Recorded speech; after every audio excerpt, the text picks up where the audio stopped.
Hey, everybody. Welcome to the Dallas Daily Show coming at you from the Neighborhood Loan Studio. We're on episode 5 with my wife, and today's topic is a hair in a cut. So let's go ahead and get into the conversation. All right, here we are. We're on a, you know what? Actually, Meg, this is episode 150. Wow, that's amazing. Episode 150, y'all. That's a pretty impressive streak. Well, it's a streak. It's an impressive streak. 150 episodes. We've had a few hiccups along the way. We've had a few late episode deliveries, but 150 in. So thanks for being with me for this. Oh my gosh. And P.S. Thanks for being with me for 22 years of life. Well, now that's been a little more challenging, but you're welcome for that too. Well, but what a streak. So here on episode 150, Meg came to me with this topic of a hair in a cut. And I honestly have no idea what she's about to talk about. So tell us what this means. Wow, what a level of trust you must have in me. I can just show up and tell you a topic and you're like, let's go. You know what? I'm going to leave right now. Taylor, go ahead. We're going to just let Meg do her thing. Welcome to the Meg Daily Podcast. Okay. A hair in a cut. A hair in a cut. I was slicing oranges because our boys, they're kind of particular sometimes. They don't like to peel the orange and get the segments. They like Except for our oldest. When he takes a cutie, one of the cutie oranges, he'll rip into it with his teeth like a savage. He will, but a cutie is smaller than an orange. Have you ever seen him do that with an orange? No, I guess not. They don't. They don't. You're right. So I still slice their oranges, even though they should probably learn to peel them themselves. I think if we learned anything from Monday's episode, it's that you love to serve other people, Apparently, though. So you're totally fine on this. I know. Don't let my dad know that the boys don't know how to open their own oranges. They know how to. I know. They do. know how to. They just prefer. And the truth is, I do care about what they put in their mouths. Yeah. And if I slice oranges and then, cut them in half so that they're really easy to just open up and eat the little triangles out, they will eat those instead of something from the cabinet. Yep. So I do sometimes make an extra effort just because that's something that I value nutrition pretty highly. And there's a rule in our house that if you haven't eaten something that lived or grew in the earth every day, then you're not eating correctly. You know my rule. So on this particular day, Hold on, everybody, just so we're clear, that she has more than one rule. There are many rules that I have to abide by. The eating something that was alive, is just... that That's rule. like rule 27, but should I tell them about rules 1 through 10? No, we'll save those for another time. So go ahead.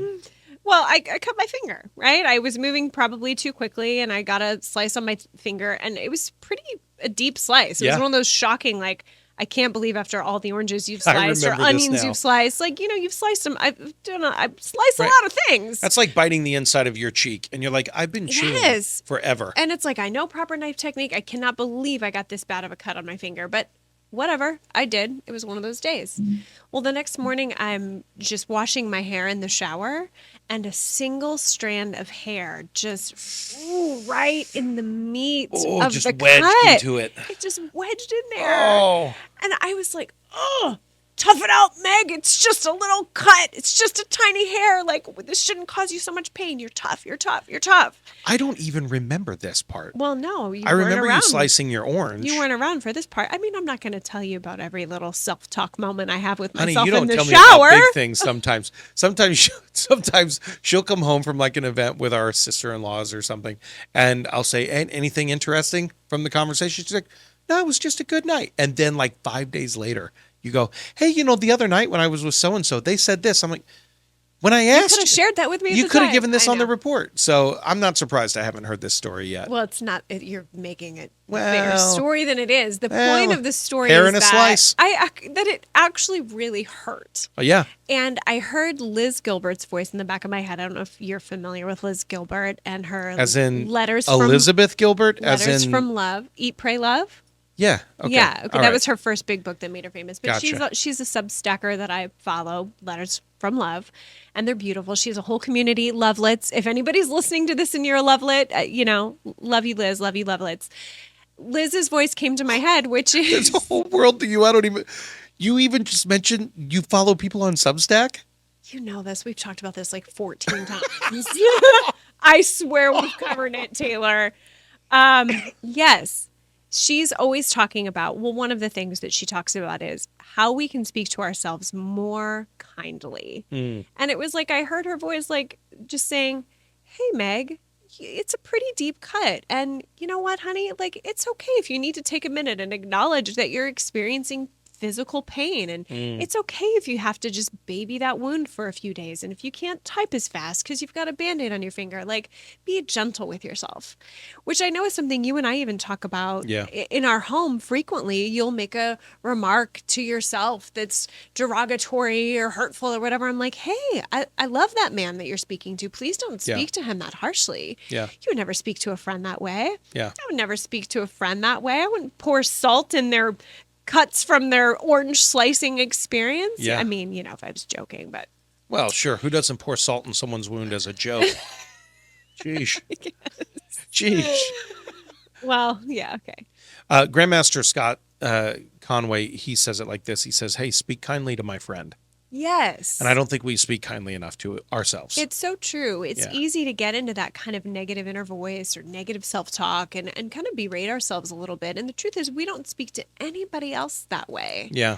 So just finding that little bit of kindness and grace for yourself. That's good. It's a pretty lovely shift when that happens. Bob Proctor, in his book, Change Your Paradigm, Change Your Life, he actually says this phrase of we have to be careful what we say to ourselves, which is why, like, even in the Future You 5-day program that we offer is it's not just about your power script every day, but it's also about those little micro messages. Yes. So rewiring those. But the thing that Bob says in his book is he says it's because you trust your voice more than any other voice.